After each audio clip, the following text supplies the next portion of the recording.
سلام بچه ها، من یزدان هستم. امیدوارم حالتون این روزا خوب باشه.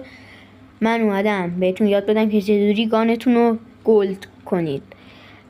تایم ویدیو خیلی کمه بچه ها، ویدیو رو جلو نزنید، پس ما همراه باشین. لایک و ساب هم فراموش نشه.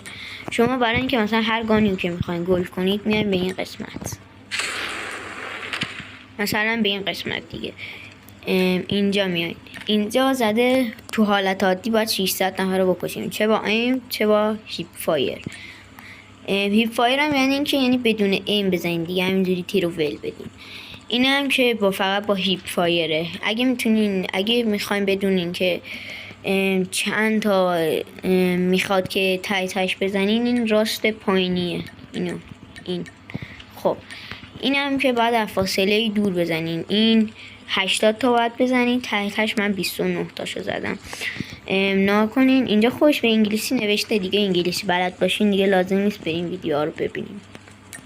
اینم که باید با اتچ بزنی که اینم فرق نره، چه با ایم چه هیپ فایر. اینم که هدشات، اونم همونطور که بهتون گفتم. اینم هم که بدون اتچه باید 80 نفر رو بزنی. هدشات هم باید 100 نفر بزنید که من 46 تاشو زدم.